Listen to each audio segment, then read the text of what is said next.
Hello, friends. This is Evelyn, your storyteller friend. And today I'm going to tell you the story of Tom Thumb.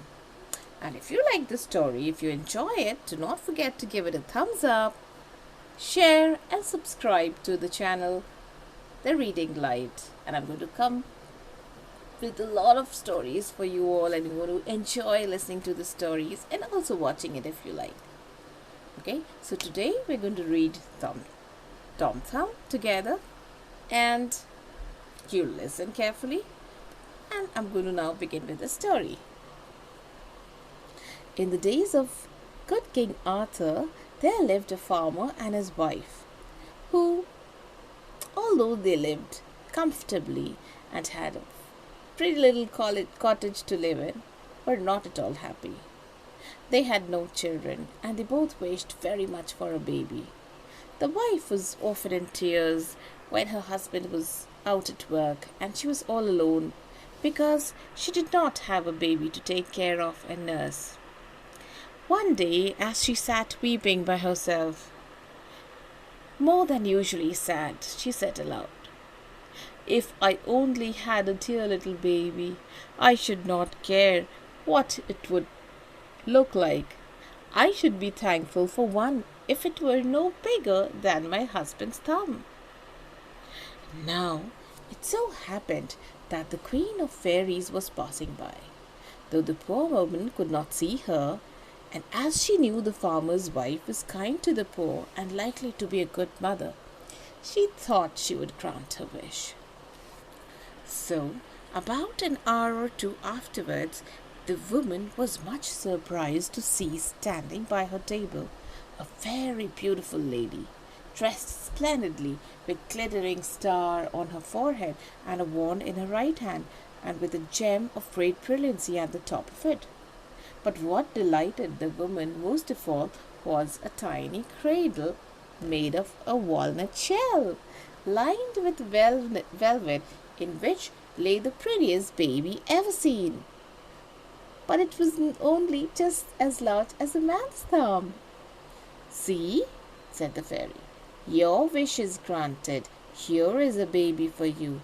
Take care of it. It is your own." The woman did not know how to thank the fairy enough. She was so delighted, and the queen went away, quite pleased at having given so much happiness. Now, before the fairy went away, however, she gave the woman a little shirt of spider's web and a doublet of thistledown for the baby. When the farmer came home, he was very much pleased when his wife showed him the baby. He was so surprised and so happy, you cannot even imagine. He invited all his friends to the christening, and the child was named Tom after him, and Thumb because he was no bigger than one. The baby was very well and merry and crew, of course, but still it was very small.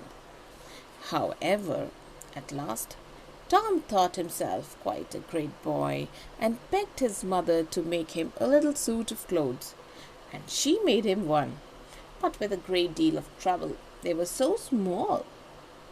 Tom was often in mischief. He was so small that his mother used to put him on the side to play, and once she found him in the salt box. One day she was making a plum pudding, and Tom stood by the side of the basin and peeped in the basin over the edge, but he could not see into it very well, and while his mother was gone for some more flour, he drew himself up on the edge of the basin. Alas, he fell in and disappeared in the wet pudding, which for poor Tom was a huge morass.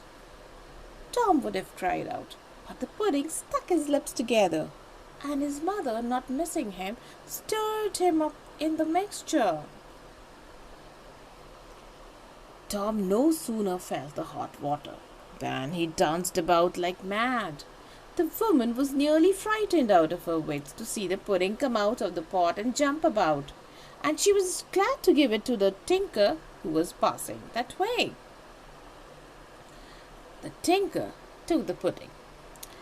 He put it in a cloth to carry it home to his family, who seldom tasted such a good dish. But by and by, as he was climbing over a stile, he happened to squeeze it, and Tom, who had made quite an arch over his own head in the dry pudding by this time, cried out from the middle of it, "Hallo, Pickens!" This terrified the tinker so much that he let the pudding drop in the field and scampered off as fast as he could. The pudding fell to pieces in the fall, and Tom, creeping out, went home to his mother, whom he found in great worry because she could not find him. After this incident, Tom's mother never let him stay near her while she was cooking, but she was obliged to take him with her when she went out milking, for she dared not trust the little man in the house alone. A few days after his escape from the pudding, Tom went with his mother into the fields to milk the cows, and for fear he should be blown away by the wind, she tied him to a thistle with a small piece of rope. Very soon after, a cow ate up the thistle and swallowed Tom Thumb. His mother was in a sad grief again, but Tom scratched and kicked in the cow's throat till she was glad to throw him out of her mouth again. Yuck! But Tom was not hurt at all. His mother became very anxious for her little son, who now gave her a great deal of trouble. Sometimes he fell into the milk pail and was nearly drowned in the milk. Once he was nearly killed by an angry chicken, and another time had a narrow escape from a furious cat. One day, Tom went ploughing with his father, who gave him a whip made of barley straw to drive the oxen with. But an eagle flying by caught him up in his beak and carried him to the top of a great giant's castle and dropped him on the leads. The giant was walking on the battlements and thought at first that it was a foreign bird which lay at his feet. But soon, seeing that it was a small man, he picked Tom up with his finger and thumb and put the poor little creature into his great mouth. But the little boy scratched the roof of the giant's mouth and bit his great tongue and held on by his teeth till the ogre, in a passion, took him out again and threw him over into the sea, which ran beneath the castle walls. Here a large fish swallowed him up directly.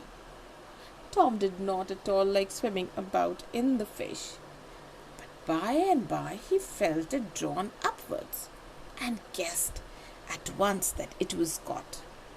And so it was. And being a very large fish, the fisherman thought it would make a good present for his beloved King Arthur. So he took it to the palace and begged the king to accept it. King Arthur was pleased with the man's affection and ordered the fish to be carried to the kitchen and cooked for his own dinner.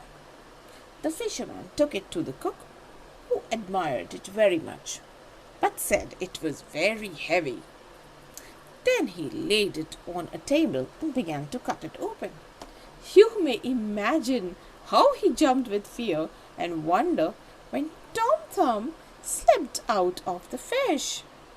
The cook's cries brought the other servants, and soon everybody near ran to behold this wonder, the tiny man who came out of the fish. Tom begged for some water to wash himself, and when he was clean, the courtiers thought him so pretty and such a marvel that they ran to tell the king about him.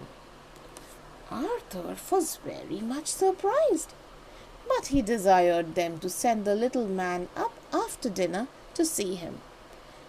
and the court tailor made haste at once to get a court suit ready for Tom, which did not take him long to make. There were so few stitches in it. As soon as the king's great punch bowl was set on the royal table, Tom Thumb was carried to see the king. And the king was, of course, delighted with the little man. Tom walked on the king's hand and he danced on the queen's. He became a great favorite with Arthur, who made him a knight.